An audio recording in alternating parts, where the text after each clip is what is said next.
Hi friends, welcome back.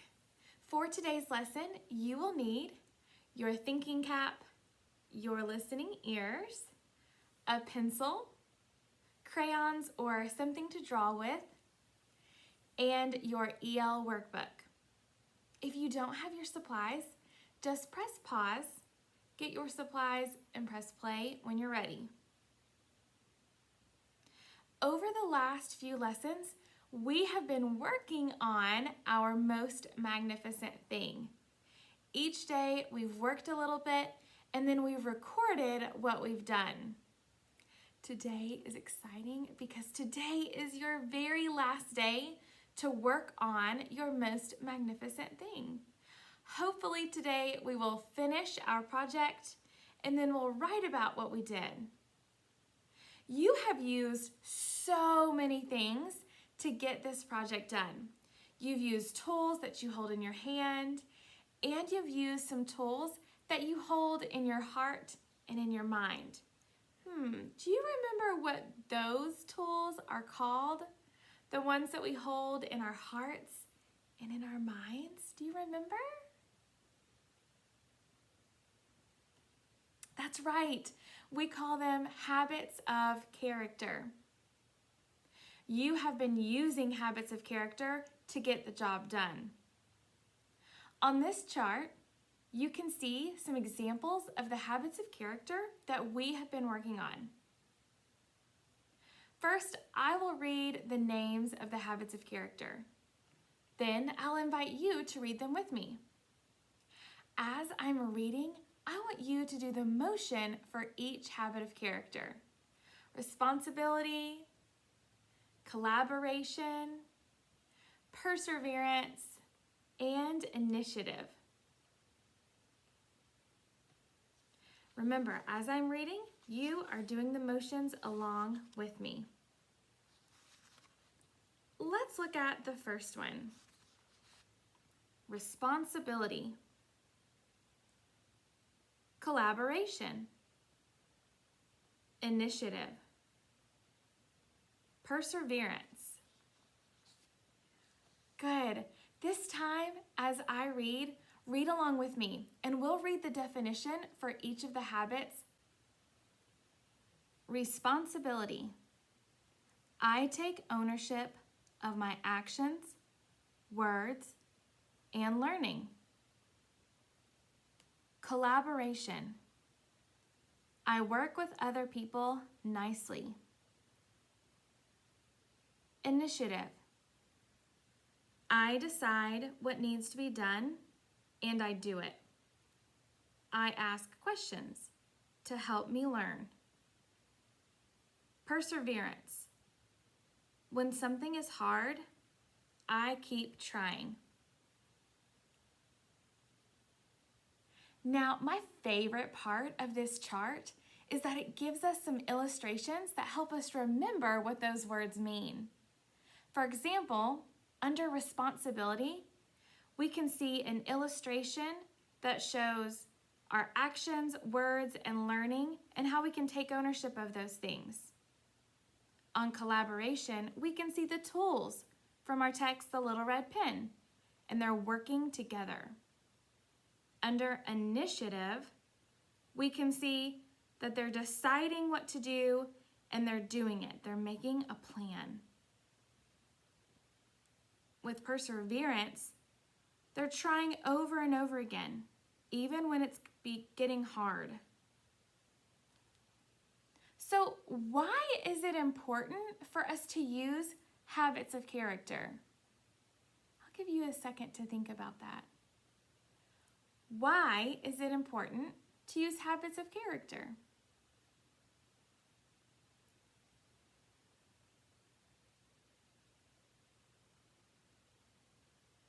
Yes, that's right. We need those habits of character to help us keep going. And habits of character, they make the job easier. They're sort of like tools, right? And can you think of a habit of character that you used when you were building your most magnificent thing? I'll give you a second to think about that. Can you think of a habit of character that you used to build your magnificent thing.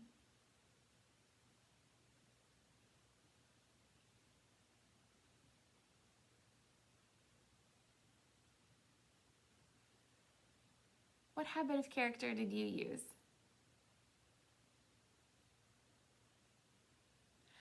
I had to use perseverance. When I was gluing on those labels on my pencil holders, they just would not stick. So then I had to try again and use tape.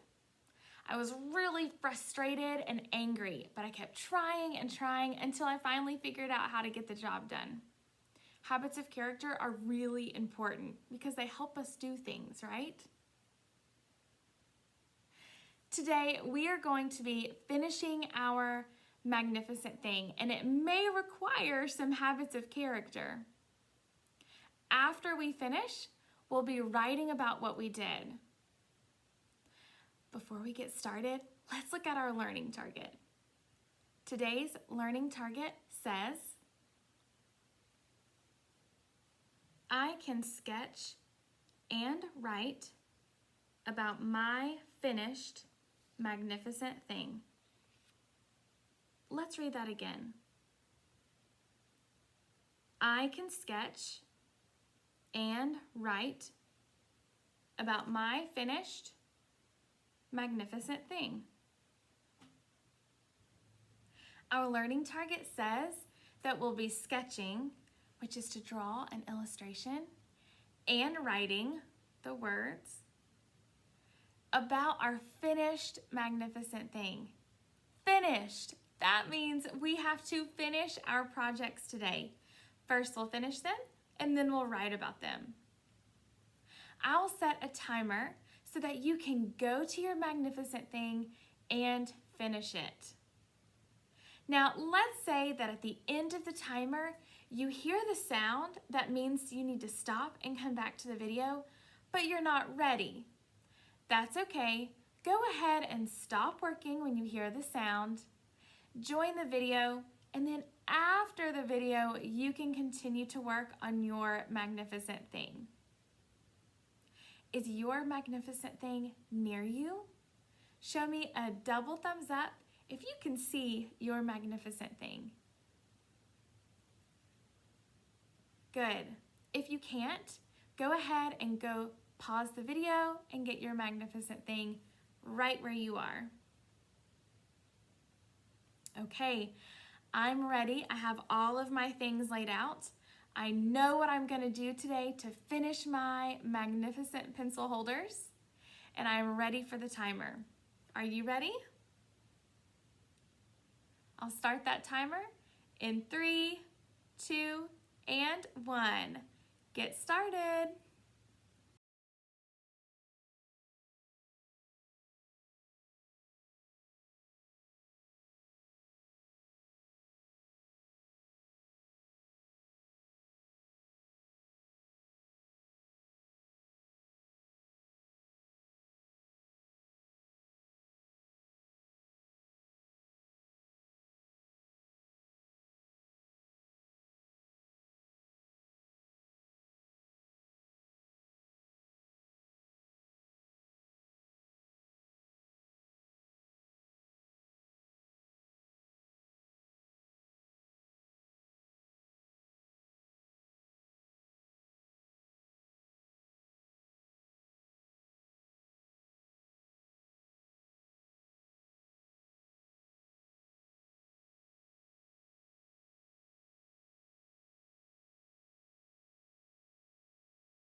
I hope that you were able to finish your magnificent thing. If you were, give me a thumbs up. If not, you can finish it later after our video. I finished my magnificent thing too, and I took a picture of it so that I could show you. Do you want to see what mine looks like? Give me a drum roll. Ta-da!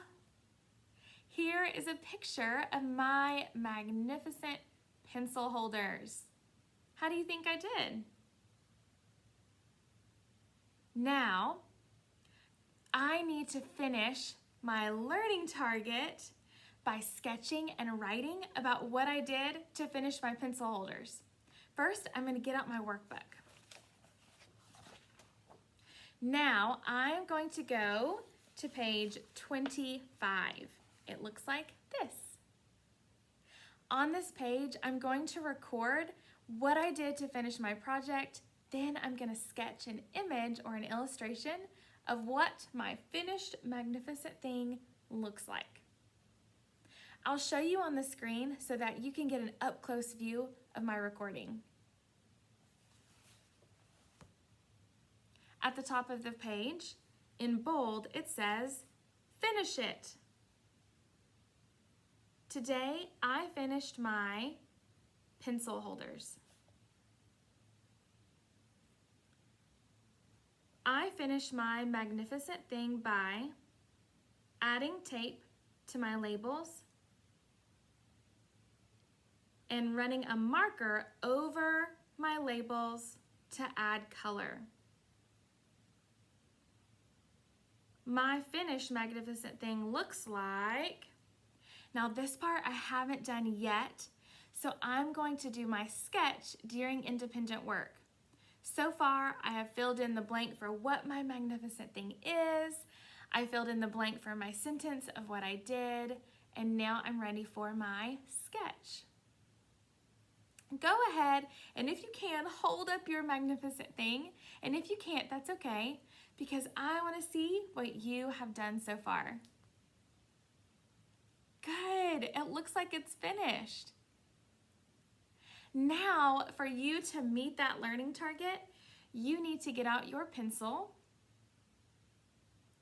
and your EL workbook. If you don't have your workbook, you can use a plain piece of paper or a lined piece of paper.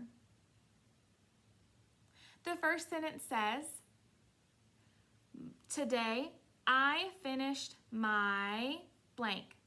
On that line, write what your magnificent thing is.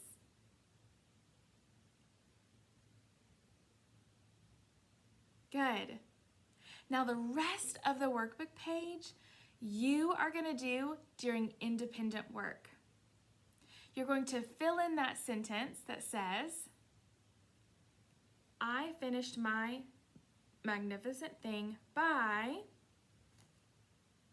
then you're going to illustrate or sketch a picture of what your magnificent thing looks like now that it's done. And remember, if you didn't completely finish, you can finish your thing and then write about it. Today, our learning target said, "I can sketch and write about my finished magnificent thing." And that's just what you're going to do during independent work. You are going to sketch and write about your finished magnificent thing inside of your EL workbook. I hope that you are feeling really proud of yourself. Not only did you finish your magnificent thing, but you have used lots of tools and lots of habits of character to get the job done. And you've done a lot of writing along the way too. Don't forget, during independent work, you will finish your project. If it's not done yet, then you will write and sketch about your project in your EL workbook. See you next time. Great job today, friends. Bye.